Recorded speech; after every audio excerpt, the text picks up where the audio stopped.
नमस्कार, मैं हूं रमेश भट्ट। मिडिल ईस्ट में ईरान और इजरायल के बीच युद्ध आज चौथे दिन में प्रवेश कर चुका है।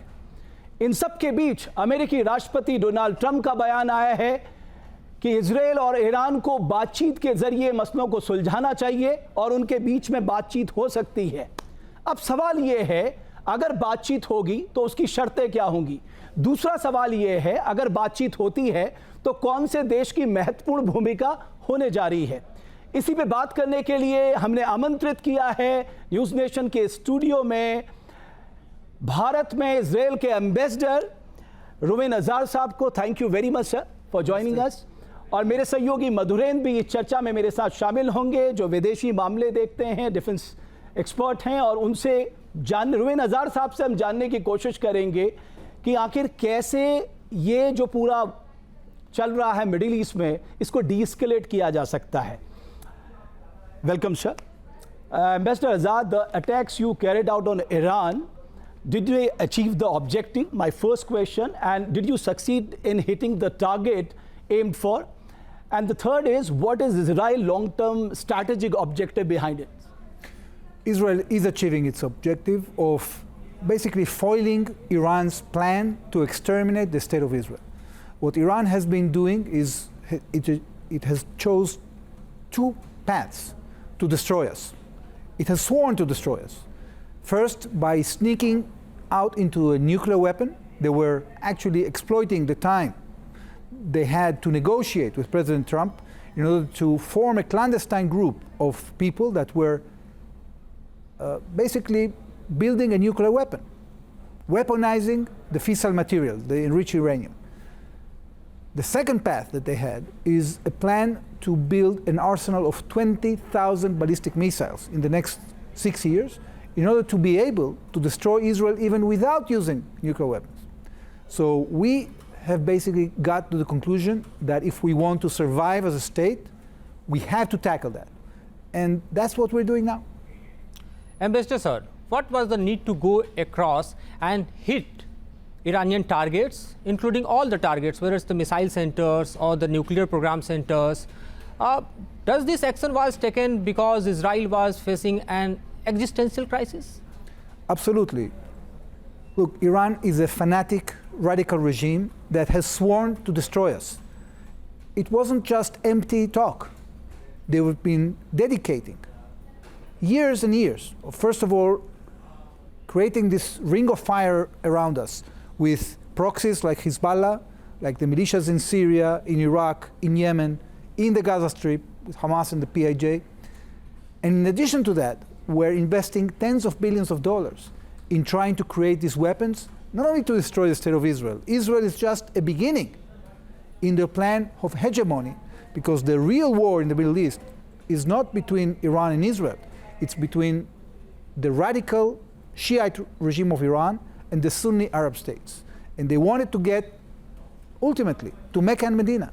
So they were using us as an excuse, and the amount of power they were concentrating left us no choice but to neutralize it. So in the first 18 months, we neutralized Hamas, Hezbollah. We have changed the reality in Lebanon and Syria, taking out the Iranian control and giving back to the Arab world. And now we are directly tackling the threat from within Iran. Okay. Ambassador Azar, Iran calls it a unilateral military action by Israel, while your stand is clear that hitting the civilian installation or infrastructure, your country treat as a war crime. We all know war has always brought destructions. There is any scope of dialogue? Unfortunately, the Iranian regime has refused not only to have a negotiation with us, they refuse to talk to us. Okay? They have one goal. They just want to destroy us. So the only language that they know is the language of violence and aggression. Israel is targeting only military targets, targets that are destined to degrade the capability of Iran to continue its campaign of aggression against us. But at the same time, the Iranians are firing hundreds of ballistic missiles on our cities. Fortunately, thanks to our multi-layered system of air defense, we've been able to save a lot of lives, but unfortunately, already 23 Israeli civilians have been killed since this operation started. Sir, we are closely following this war, and extensively we are looking at the use of the arms like you see ballistic missiles, even in intercontinental missile. But so far the statement of PM Netanyahu is concerned. In his address, he has never addressed the Iranian Supreme Leader Ayatollah Khamenei. Rather, he is connecting with the people of Iran. Does your government wishes to pursue the policy of regime change? What our government wants to do is to defend Israel and to neutralize military threats. Of course, that we are having a dialogue with the Iranian people because the people of Iran has been friendly towards the Jewish people for many years, for millennia, and we have nothing against them. So we hope that the Iranian people will be free, but we are not having a policy of regime change because we do not have the resources, frankly, to invest in changing the political landscape of any country in our region. We are concentrated as a democracy in building our own economy, our own capability, our own defense forces, and we are determined to defend ourselves, especially from those who would like to annihilate us. Ambassador Azar, your defense minister has said that Iran still has faced the worst. So what could be the worst then? What could be what? Worst.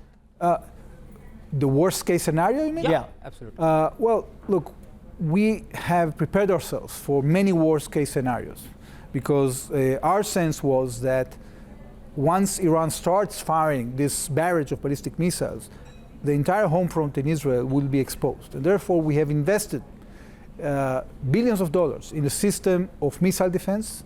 We are trying to sophisticate it. We have learned a lot of lessons since the 7th of October and since Hezbollah has been firing at Israel. And we are implementing those lessons in order to minimize casualties in Israel. For us, the worst case scenario is a situation in which Iran will achieve nuclear weapons, will create an arsenal of nuclear weapons, and under the umbrella of this arsenal, they will renew their campaign to exterminate our state.